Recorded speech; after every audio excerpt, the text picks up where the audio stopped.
بسم اللہ الرحمن الرحیم۔ ایوب علیہ السلام اللہ تعالیٰ کے برگزیدہ رسول تھے۔ اللہ تعالیٰ نے انہیں ہدایت سے نوازا اور کتاب ہدایت عطا فرمائی۔ اللہ تعالیٰ نے ایوب علیہ السلام کی شیطان کے ذریعے سے آزمائش فرمائی، انہیں سخت تکلیف میں مبتلا کیے رکھا، لیکن وہ اللہ سے مدد مانگتے رہے اور ثابت قدم رہے۔ ایوب علیہ السلام 18 سال تک آزمائش میں مبتلا رہے۔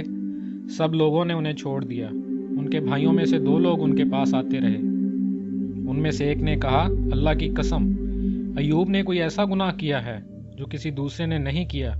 18 سال ہو گئے ہیں لیکن اللہ کسی طرح ان پر رحم نہیں کرتا۔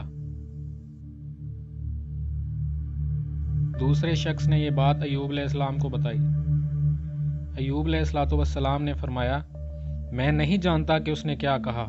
ہاں، اتنی بات ضرور ہوئی ہے کہ میں 2 لوگوں کے پاس سے گزرا کرتا تھا جو آپس میں لڑتے تھے اور پھر اللہ کا ذکر کرتے تھے۔ مجھے ان کا یوں لڑنا اور پھر اللہ کا ذکر کرنا ناپسند تھا۔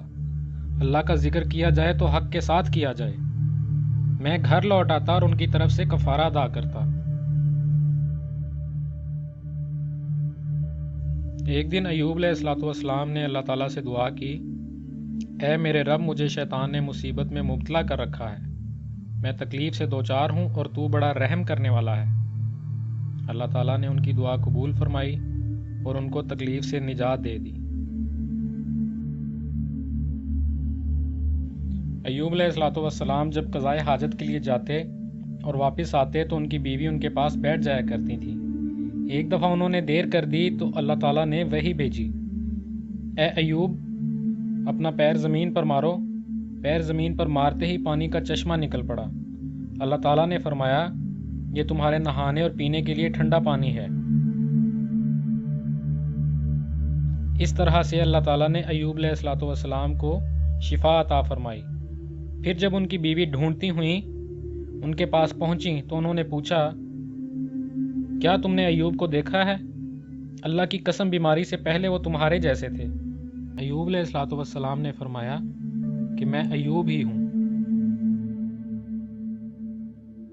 ایوب علیہ السلام کے اہل و عیال انہیں واپس مل گئے اور اللہ نے اپنی رحمت سے اتنے ہی مزید اہل و عیال اور عطا فرما دیے۔ ایوب علیہ السلام کے پاس 2 کھیت تھے، ایک گیہوں کا اور دوسرا جو کا۔ اللہ تعالیٰ نے 2 بادل بھیجے، ایک بادل سے سونا برسایا اور دوسرے بادل سے کھیتوں میں چاندی برسائی، حتیٰ کہ دونوں کھیت بھر گئے۔ ایک دفعہ ایسا ہوا کہ ایوب علیہ السلام نہا رہے تھے، ان پر سونے کی ٹڈیوں کا ایک جھنڈ گر پڑا۔ وہ ٹڈیوں کو اٹھا کر اپنے کپڑوں میں رکھنے لگے۔ اللہ تعالیٰ نے ایوب علیہ السلام کو آواز دی، اے ایوب، کیا میں نے تمہیں ان ٹڈیوں سے بے پرواہ نہیں کیا؟ کیا تمہیں مالدار نہیں بنایا؟ ایوب علیہ السلام نے کہا، اے میرے رب، بے شک تو نے مجھے مالدار بنایا ہے، لیکن میں تیری برکت سے بے نیاز نہیں ہو سکتا۔